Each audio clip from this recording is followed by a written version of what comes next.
অজ্ঞান মোর স্বভাব থেকে, তোর ভবে তুই নে মা ডেকে। জ্ঞান চক্ষু মেলে দেখি, কেমন তুই জ্ঞানদাময়ী। আমার চেতনা চৈতন্য করে, দে মা চৈতন্যময়ী। নমস্কার। আজকে আমরা শুরু করব আমাদের জীবনে চেতনার যে একটা বিশেষ ভূমিকা আছে সেই প্রসঙ্গ নিয়ে। চেতনার উত্তরণের জন্য স্বামী বিবেকানন্দ বলেছেন, ঈশ্বরকে মানুষের স্তরে টানিয়ে আনার ভ্রান্ত ধারণা আছে, সেখানেই রোগ প্রবেশ করে। মানুষ যেখানে পড়িয়া আছে, সেখানে পড়িয়া থাকিলে চলিবে না, তাহাকে দেবত্বে উন্নীত করিতে হইবে। আর শ্রী অরবিন্দ তার বিখ্যাত গ্রন্থ দিব্যজীবনে লিখেছেন, এই উত্তরায়ণের পথেই মানব প্রকৃতির জয়যাত্রা। এই তার পরম ব্রত, তার দেবতার অভীষ্ট যজ্ঞ। এই জগতে এই একমাত্র কৃত্য, এরই জন্য মানুষ হয়ে বাঁচা তার।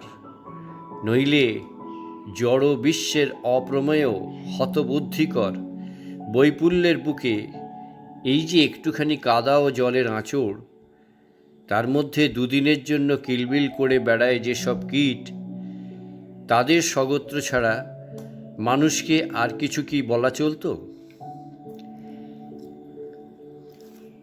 আজকের আলোচনাটা আমরা দেবব্রত মজুমদারের মনেরও ওপারে এই বইটা থেকে অধিচেতনা এইটা নিয়ে শুরু করছি। মানুষ যুক্তিবুদ্ধি সম্পন্ন, প্রতিটি ক্ষেত্রেই তারা যুক্তির দ্বারা বিচার করতে চায় সব কিছু। বিশেষত আমাদের মতো আধুনিক বিজ্ঞান শিক্ষিত মানা মানুষের পক্ষে বিশ্বাস করতে বাধে যে আমাদের চারধারে এমনকি সমগ্র পৃথিবীতে ঘিরে চলেছে বিপুল শক্তিরাজির খেলা। যা কিছু অদৃশ্য, যা কিছু আমাদের ইন্দ্রিয়গুলি দ্বারা বা আধুনিক যন্ত্রপাতির সাহায্যে অনুভূত হয় না, তা নেই এটা বলা সহজ। একটা উদাহরণ দেওয়া যাক। এখন পৃথিবীতে বোধহয় 40-50 লক্ষ সেলফোন। যে কোনো সময় অন্তত 1 লক্ষ সেলফোনের মধ্যে বার্তা বিনিময় হচ্ছে বিদ্যুৎ চুম্বক তরঙ্গ দ্বারা। কাজেই আমাদের প্রত্যেকেই নিয়ত লক্ষ লক্ষ বিদ্যুৎ তরঙ্গের মধ্যে আছি, কিন্তু এগুলো শুনতে বা দেখতে পারছি না। তেমনি আমাদের উপর ভাষা চেতনার সীমাবদ্ধতার জন্য আমাদের চারিধারে বিশ্বজাগতিক শক্তিরাজির তরঙ্গ অনুভব করি না।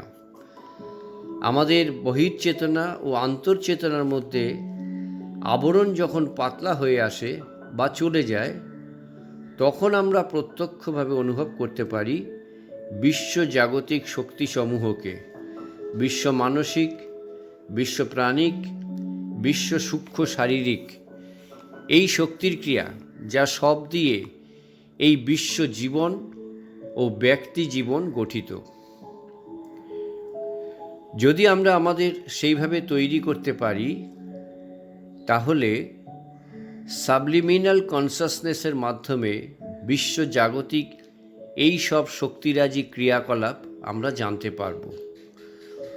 শুধু তাই নয়, আমাদের উপর ও অন্যের উপর তাদের ক্রিয়াকে নিয়ন্ত্রণ করতে পারব।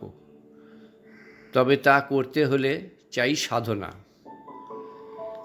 আমরা শ্রী অরবিন্দের সান্ধ্য বৈঠকের কথাবার্তা ও শ্রী মায়ের নোটস থেকে জানি কিভাবে তারা বিশ্বজাগতিক শক্তিরাজির উপর ক্রিয়া করে দ্বিতীয় বিশ্বযুদ্ধে বাস্তবে তারা জার্মান যুদ্ধনায়কদের পরিকল্পনাকে অনেক ক্ষেত্রে ব্যর্থ করে দিয়েছিলেন। এইভাবে সাধনার দ্বারা ও গুরুকৃপায় মানুষই আধারেই অধিচেতনার মাধ্যমে বিশ্বচেতনার একেবারে নিচে কুমেরু থেকে, অর্থাৎ বিশ্ব অবচেতন স্তর থেকে চেতনার সুমেরু অঞ্চল পরাচেতনার যোগাযোগ ঘটে থাকে। ব্যাপারটা অনেকটা এরকম, সাবলিমিনাল আমাদের আন্তর্চেতনা যেন একটি বড় রেলওয়ে জংশন, নানা দিকে চলে গেছে নানা পথ।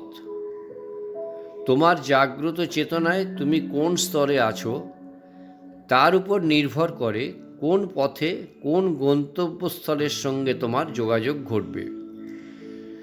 যেসব মানুষ নিম্ন প্রবৃত্তির দাস, তারা প্রায়ই আগে বর্ণিত ভয়ঙ্কর সত্তাদের সঙ্গে যোগাযোগ করে ফেলে।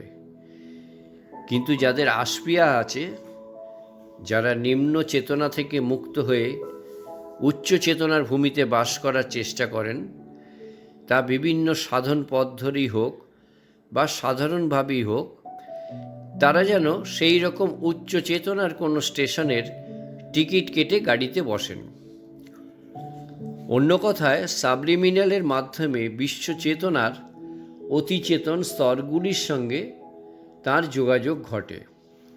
তখনই হয় মিরাকেল, সাধারণ মানুষ হয়ে ওঠে অসাধারণ গুণসম্পন্ন।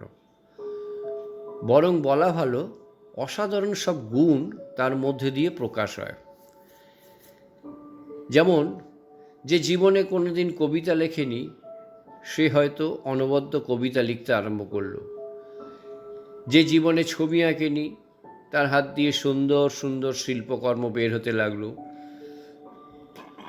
গান বাজনার দিকে যার তেমন কোনো প্রতিভা প্রকাশ পায়নি, হঠাৎ সে উঠল প্রতিভাধর শিল্পী। শ্রী অরবিন্দের লেখার নিচের কয়েকটা লাইন মন দিয়ে পড়লে ব্যাপারটা পরিষ্কার হবে। সাবিত্রীতে তিনি লিখেছেন, "Our tasks are given, we are but instruments. Nothing is all our that we create." অর্থাৎ তিনি বলতে চাইছেন, আমরা কাজ করার যন্ত্র মাত্র। আমরা যা কিছু করছি তার কোনোটাই আমাদের নিজস্ব সৃষ্টি নয়। ছেনি যেমন দাবি করতে পারে না এই মূর্তিটা সে তৈরি করেছে, তেমনি মানুষের ক্ষেত্রেও। তাহলে কৃতিত্বটা কার ও কোথায়? শ্রী অরবিন্দের ভাষায়, "The power that acts in us is not our force. The genius too receives from some high fount, concealed in supernal secrecy, the work that gives him an immortal name." আমাদের অন্তরে যে শক্তি কাজ করে তা আমাদের নয়। এমনকি যে কর্ম করার জন্য কোনো প্রতিভাবানের নাম অমর হয়ে আছে, তিনিও হয়তো পরম গুচ্ছ কোনো উপর চেতনা স্তর থেকে ঝর্ণাধারার মতো যা যা নেমে এসেছে তাই গ্রহণ করেছেন, তাই তার কাব্যে শিল্পে প্রকাশ হয়েছে। ব্যাপারটা যেন এই রকম। শ্রী অরবিন্দ লিখছেন, "He listens for inspiration's postman knock and takes delivery of the priceless gift, a little spoiled by the receiver mind or mixed with the manufacture of his brain." ছবিটা অনেকটা এইরকম।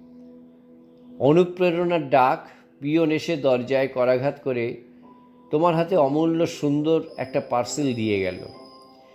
পার্সেলের মোড়ক খুললে জিনিসটা তোমার হলো, যেহেতু তোমার নামে এসেছে। কিন্তু এখানে তুমি কেবল গ্রাহক মাত্র। তবে একটা কথা, তোমার হাত যদি নোংরা থাকে তাহলে উপহারটাও একটু মলিন হতে পারে। এখানে গ্রাহক যা পাচ্ছে তা হয়তো হুবহু রূপ দিতে পারছে না, তার নিজের মনের দীনতা কিছুটা খর্ব করে দিচ্ছে। এবার আমার জানা একজনের কথা লিখি। একদিন আমি মায়ের সঙ্গে মগরায় চিতের মার পাড়ায় এক ছোট্ট আশ্রমে গিয়েছি। সেখানে এক যুবক সাধক থাকতেন। আমরা তাকে চিন্তাদা বলে ডাকতাম। চিন্তাদা ছিলেন অতি সাদামাটা সাধক ব্রহ্মচারী। পাণ্ডিত্যের ধারে কাছে তো যেতেনই না, এমনকি শাস্ত্রকথা আধ্যাত্মিক উপদেশও বড় একটা দিতেন না। হরিনাম কীর্তন ও নিজস্ব ধ্যান ধারণা নিয়েই থাকতেন। আশ্রমের গরু বাছুর দেখতেন, রান্নাও করতেন, পুজো অর্চনা তো করতেনই। আমরা একটু আধ্যাত্মিক আড্ডা দিতে যেতাম। কেন জানি না আগে জায়গাটাকে সকলে আড্ডা বলেই চিনত। এহেন গদ্যময় চিন্তাদা কোনোদিন কবিতা লিখবেন তা আমরা কোনোদিন ভাবিনি। তিনিও প্রথম কবিতা লেখার আগে কোনোদিন কবিতা লেখার কথা ভাবেননি। সেদিন কথায় কথায় আমার মায়ের হাতে একটি ডায়েরির মাঝখানটা খুলে দিলেন। মা কিছুক্ষণ চোখ বুলিয়ে অবাক বিস্ময়ে মুখ তুলে জিজ্ঞাসা করলেন, এই কি, এসব কবিতা তুমি লিখেছ?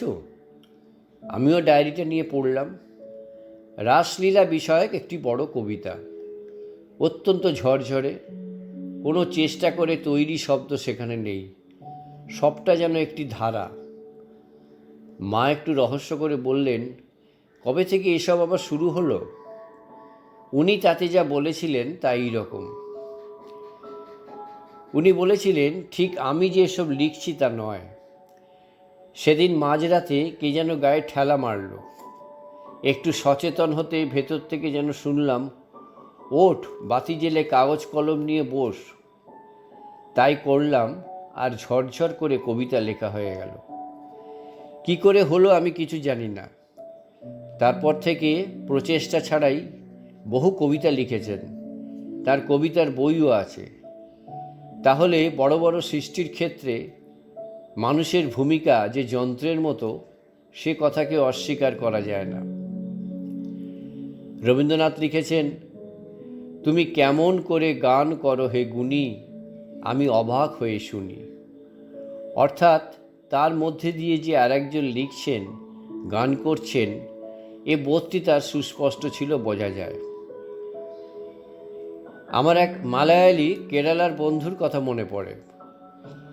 আশ্রমের কোনো বিভাগের হিসাব দেখাশোনার করত। হিসাব দেখতে তার অর্ধেকেরও কম সময় লাগত।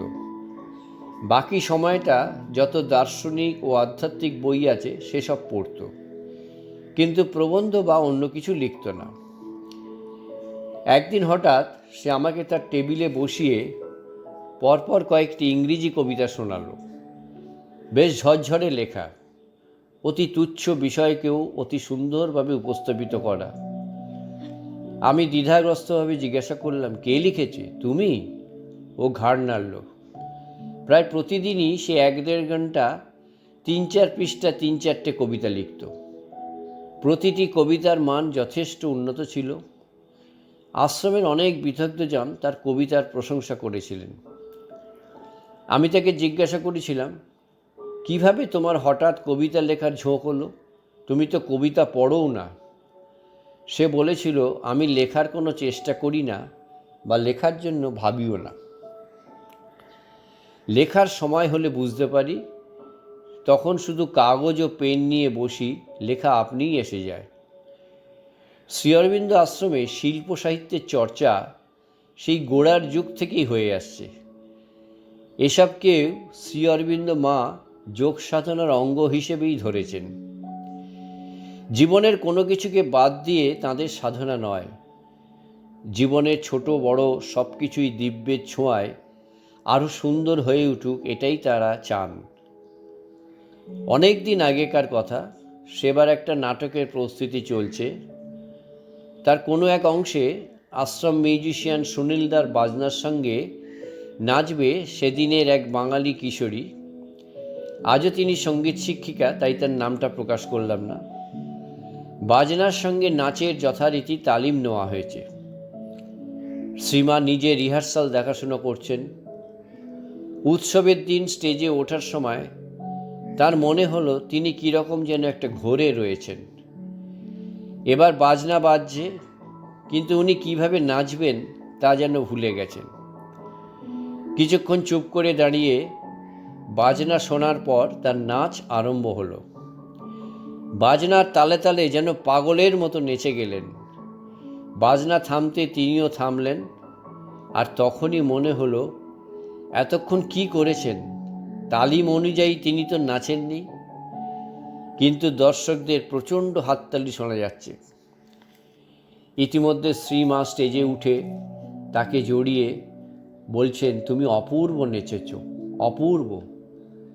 এখনও তার বিশ্বাস সেদিন যেন কেউ তার মধ্যে কোনো শক্তি দিয়ে তাকে নাচিয়েছিল। আমাদের সুনীলদার কথাই ধরা যাক। আশ্রমে আসার আগে তিনি ছিলেন বিজ্ঞানের একজন সাধারণ স্নাতক। এখানে এসে উচ্চতর গণিতের একজন প্রখ্যাত অধ্যাপক হয়ে ওঠেন। সেই সঙ্গে শ্রী মায়ের সহায়তায় ধীরে ধীরে তিনি হয়ে ওঠেন একজন বিখ্যাত মিউজিশিয়ান। তার রচিত মিউজিক সারা পৃথিবীর শ্রী অরবিন্দ ভক্তদের ঘরে ঘরে। শ্রী অরবিন্দ শ্রীমা তাকে সহায়তা করেছিলেন সূক্ষ্মভাবে। তাঁরা কেউ হাতে ধরে তাকে অঙ্ক বা বাজনা শেখাননি।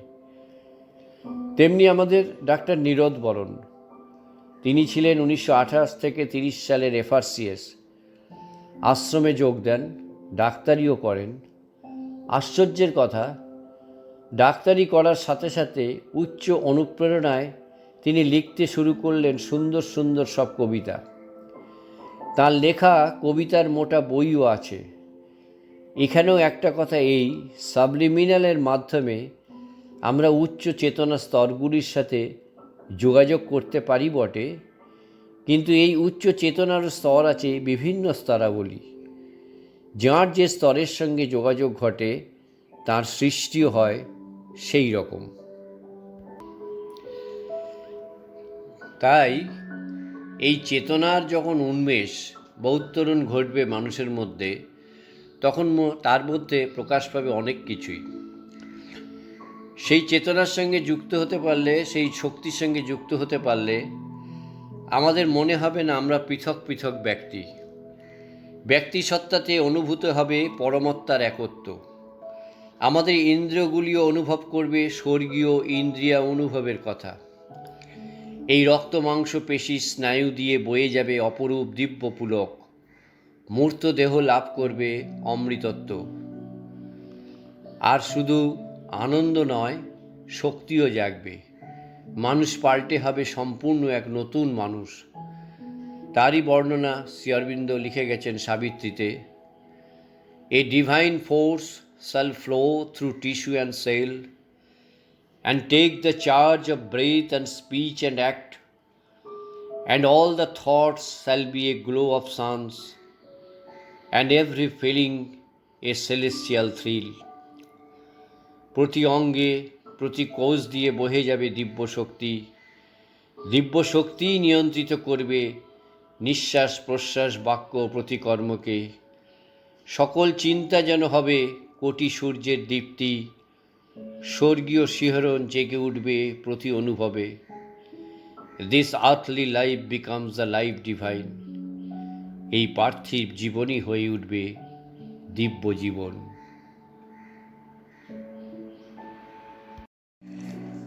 তাহলে আমাদের এই চেতনার উত্তরায়ণের জন্য আমাদের কি করতে হবে? শ্রী অরবিন্দ বলেছেন, ভাগবতী শক্তির উপর আস্থা রাখো। তিনি তোমার অন্তরের দেবচিত উপাদান সব নির্মুক্ত করে ধরবেন, সমস্তকে ভাগবতী প্রকৃতির প্রকাশরূপে গড়ে তুলবেন।